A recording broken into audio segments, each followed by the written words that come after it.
Okay, so today we're going to be looking at Diamond Fox Crystal Y update. I don't know if this is the latest version because I don't look at Diamond Fox that often, to be honest. But someone gave me this, zunzutech.com, sent this over to my email, and I basically had a little look at it. There's a lot of things that people have sent me, so just bide your time if you've sent me something, okay? There's a lot of stuff that's going on. I've been basically analysing malware and stuff for pretty much all week for 13 hours a day, so I'll get there. Anyway, let's just carry on. Let's go and begin looking. What we're going to do is we're going to actually look at the panel, because basically we can find a bin, so it's just the panel. I should say that at the start because that would make sense. Oh well, it makes sense now. I just want to point out, if you're doing malware analysis and you don't have that many sort of applications open at the same time in your virtual machine, are you even doing it right? So the first notable thing about the Diamond Fox sort of update thing is that in every single page, it has error reporting as 0. Now that's common, you know, that's quite common in modern day applications because you don't want to provide the user or possibly a malicious user any information about what's going wrong. You want it in a different production, and you want it in a debug environment, but you don't want it in actual production. So that's a good thing. The only problem is, right, is if we just go to the login page, right, for example, because I actually, at the start of this, I don't know if this has been modified in any way, but I just want to say, if it isn't, whoever made this, quit your malware job now. Please. I know that I'm digressing a little, but what is that font? What is that font? Like, for real. Awful font. Like the Fox pictures, awful Diamond Fox font. Right, let's begin. So as we can see, we're on index. This is the login page. I don't know why. Oh, I was looking at sessions, that's why. So this is basically the login page. You could have maybe hidden the login page a little bit easier, you know, add a key so people can't view it as easy, but fine, it's common day practice. They've got capture, that's a plus point, but it changes in a bit. One notable thing to notice is that there's no errors because of the error report, and that's fine. If we just comment this out, let's comment this out just for laughs. Let's just comment this out just for laughs, yeah?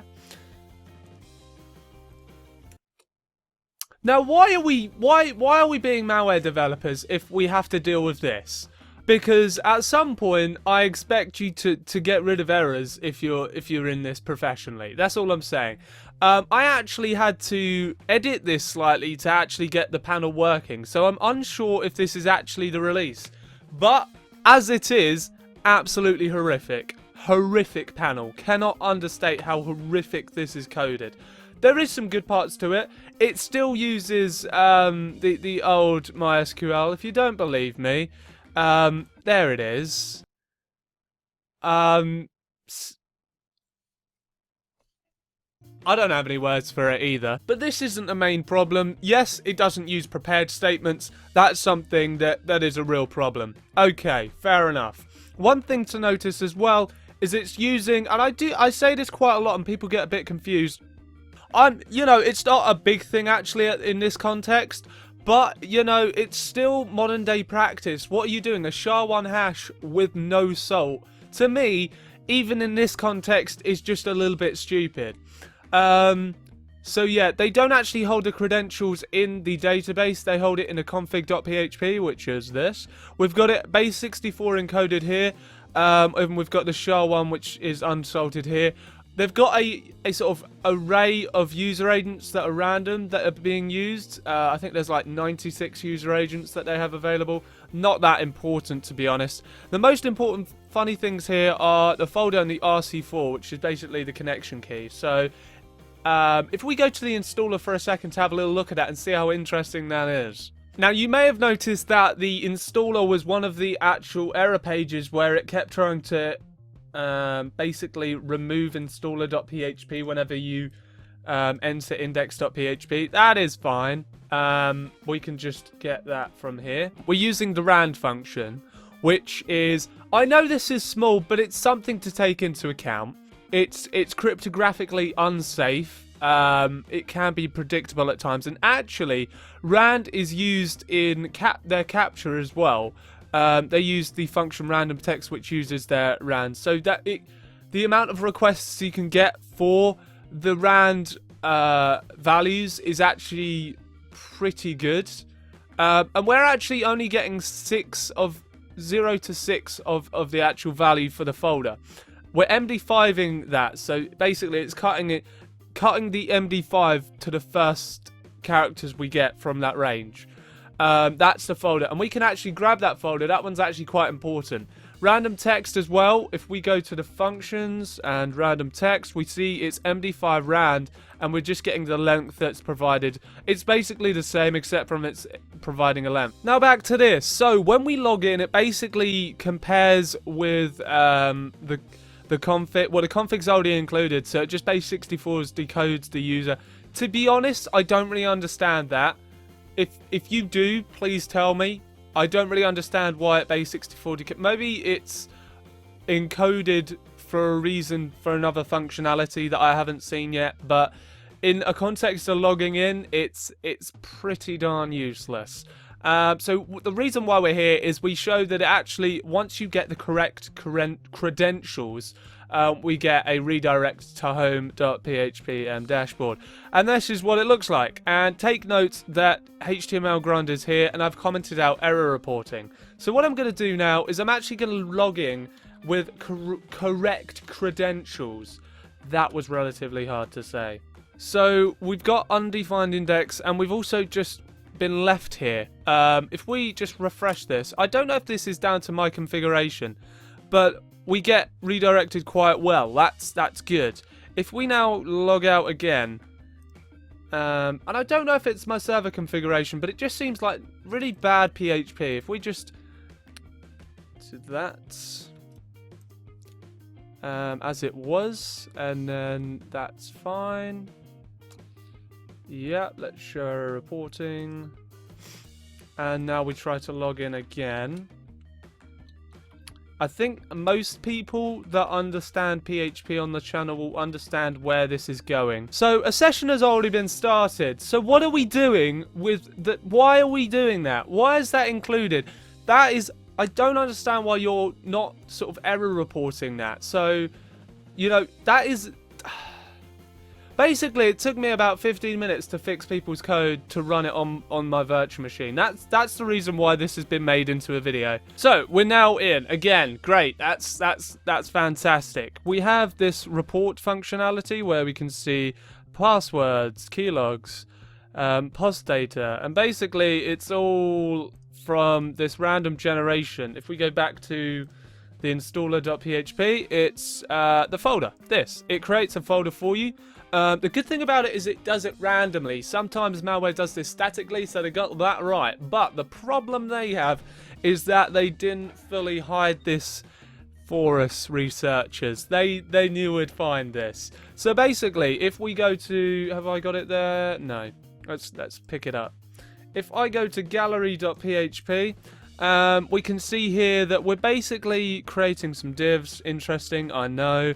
We've got error reporting still at 0, but we've actually got no sessions included. Most of these have session included, which makes it you have to be logged in to view this page. So, with that in mind, this isn't logged in at all, and it's grabbing a directory with the folder variable and basically printing out the majority of that. So what can we do with that? Well, if they have a screenshot, essentially, this is why I sample pictures up. It isn't because I enjoy the photography side of life. That's the wrong one. Reports, and put this in screen. I'm guessing this is screenshots, and just put winter in there. And now if we just log out, so we'll be unauthenticated. We won't be able to go to anywhere that's fun. What we can do is we can go to Ink Gallery, and if we go to Ink Gallery, yeah, it doesn't appear. I'm not fully sure. I think it might be down to the formatting. But if we just view source, we actually get a little leak out of the where it is, the reports. So we wouldn't normally know. We could brute force our way into this, and that's what I was really talking about, the RAND functionality. Capture also uses the RAND, but because this leaks out, we don't even need to do that. We're too lazy. We get it from them. So we... why am I still viewing source, Jack? If we have that available to us, then we can check out every single file that they have available to them as well, because they don't by default have an index in this area. They simply create the directories, but don't create a file index.php, which to me is fairly self-explanatory.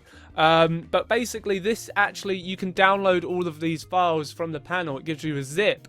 If someone doesn't correctly download, delete it, although it does prompt it quite well to delete it, then you can just straight out zip it as well. But that isn't the point. Gallery.php leaks out the folder, which makes it very easy. That actually wouldn't be probably, I can't imagine that being available in the executable. One thing that is available in the executable is the connection key, which is quite hard to get to find or guess. It's actually quite long in terms of I've just got rid of it. I've literally just clicked across there. That's annoying. That's a bit too much to brute force, really. But that would probably be an executable, so that isn't a problem. You need that to go to the gate, which I also don't have here. I'm really not prepared. And it allows you to upload a few things, but that isn't really the interesting thing. We have a few functions, like it doesn't actually, as I say, have prepared statements. It uses add slashes, and MySQL real escape string is what is involved in them functions. Interesting, I know, but if you were to put data in here, you have to know, because it uses the connection key here to update or create new clients. So that's something to take into account if you want to do that. The biggest thing really is the gallery. One more thing before I go is the brute force checking functionality. Although you've got to go past the capture, and that's something that I could talk about, but to be honest, I talk about that a bit too often in videos nowadays. It's one of these. If it checks the session login attempts is set, then it's equal to 0. If it isn't, if it has been set, then +1. What's wrong with that, people? Think about it. Anyway, I'll leave you at that, and let's change to here. That is the video for today. Hope you liked it. Just a really short, it's not that, it feels short to me, but it isn't to you. A little dive into Diamond Fox Crystal Wire update and some information leaks which could lead you to understand who's infected. Maybe have a little bit of, you know, you could do a lot of stuff with the information of who's infected, what sort of files they are, and all they have to do is upload into the SCR directory. So, hope you guys enjoyed this, and I'll see you guys next time.